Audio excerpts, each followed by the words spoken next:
The Delhi Sultans. Delhi first became the capital of a kingdom under the Tomar Rajputs, who were defeated by Chauhan, also called Chahaminas, of Ajmer. The transformation of Delhi into a capital that controlled a vast area of the subcontinent started with the foundation of the Delhi Sultanate at the beginning of the 13th century. Rulers of Delhi. Tomars, early 12th century 1165. Chauhans, 1165 to 1192. Prithviraj Chauhan, 1175 to 1192.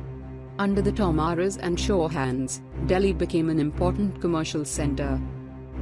Slave dynasty, 1206 to 1290.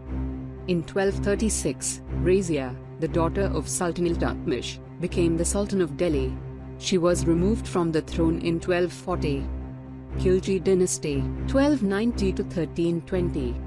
External frontier was the next phase of expansion, which started with a lord in Khilji in southern India. A lord in Khilji, the most important ruler of Khilji dynasty, introduced the system of market control and administrative measures in order to maintain a large standing army.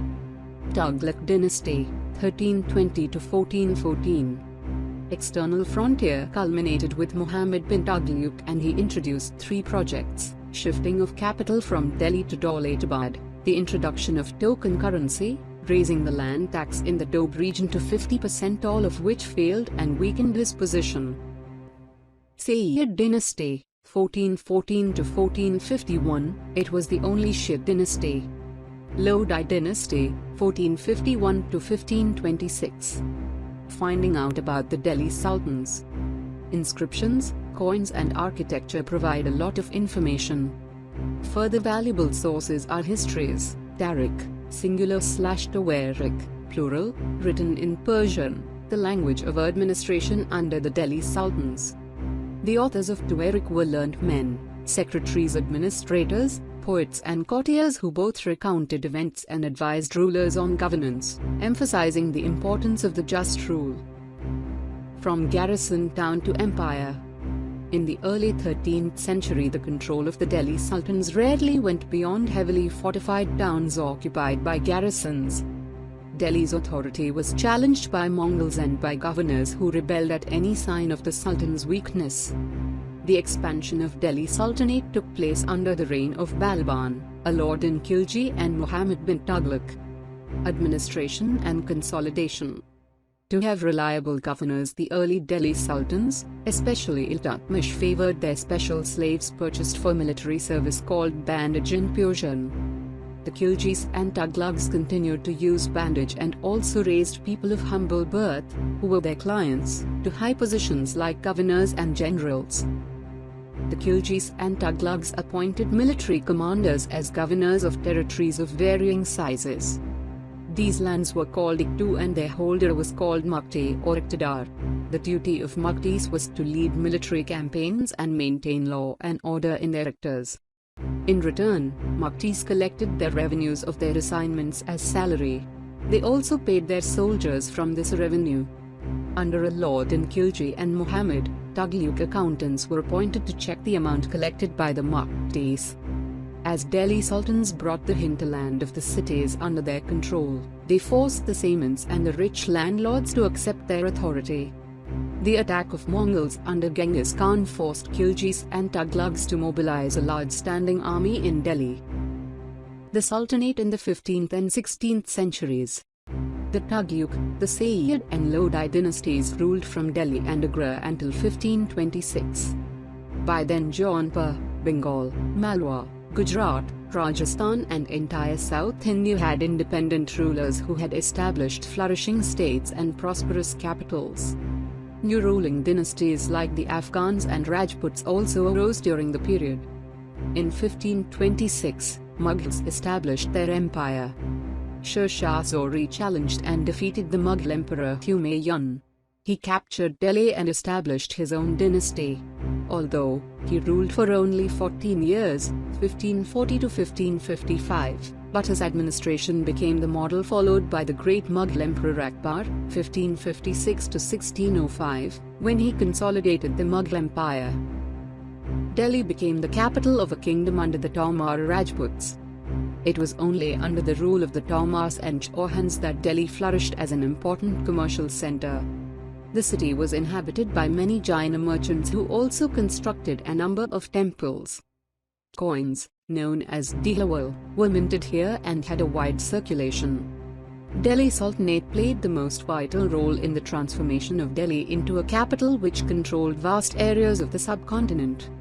Inscriptions, coins and architecture provide a lot of information, but especially significant are histories. Tariq, singular/Tawarik, plural, written in Persian, the language of administration under Delhi Sultan. Tawarik were written by learned men, secretaries, administrators, poets, and courtiers who lived in cities, mainly Delhi. They were written for the sultans with anticipation of rich rewards. They also advised rulers on governance, emphasizing the importance of just rule based on birthright and gender distinctions, not shared by everyone. Razia, the daughter of Sultan Iltutmish, became the Sultan of Delhi in 1236, but she was dethroned only in 1240 only for being a woman and was unacceptable to the nobles. Even a famous chronicler of the age, Minhaj-i-Siraj, recognized her as more able than all her brothers but was not comfortable with her, only for her being a lady. In the early 13th century, there was no significant expansion of Delhi beyond heavily fortified town occupied by garrisons. It was only during the reigns of Ghiyasuddin Balban, Alauddin Khalji and Muhammad Tughlaq that Delhi saw expansion for the first time. The expansion was initiated with the internal frontier. Forests were cleared in the Ganga-Yamuna Doab and hunter-gatherers and pastoralists expelled from their habitats, and these lands were given to the peasants in order to promote agriculture. Regional trades were also promoted. External frontier was the next phase of expansion, which started with Alauddin Khalji in southern India and culminated with Muhammad Tughlaq. The armies of Delhi Sultanate had marched across a large part of the subcontinent till the reign of Muhammad Tughlaq. They defeated rivals, seized cities. The Sultanate collected taxes from the peasantry. The early Delhi Sultans favored the appointment of their slaves purchased for military service as governors to control the administration of the vast empire. These slaves were totally dependent upon their master, and so they were more reliable and trustworthy. They were called Bandagan in Persian. The Khaljas and Tughlaqs continued the use of Bandagan and also raised people of humble birth, usually their clients, to high positions and appointed them as generals and governors.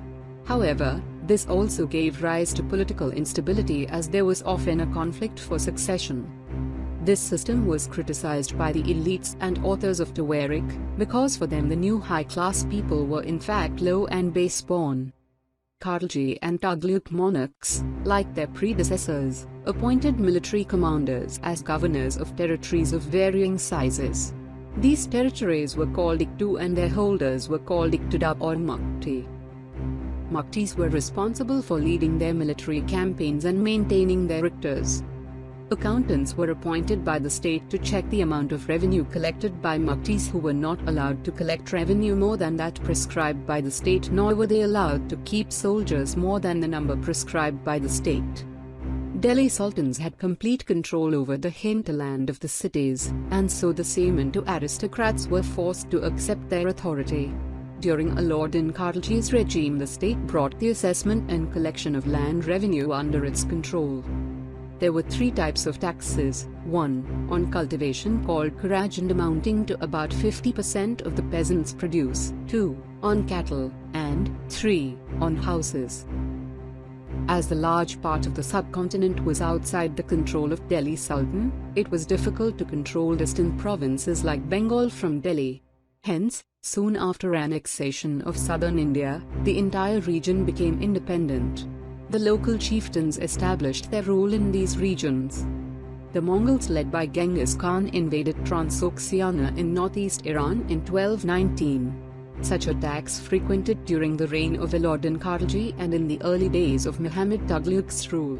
This forced the two rulers to mobilize a large standing army in Delhi. It posed a huge administrative challenge.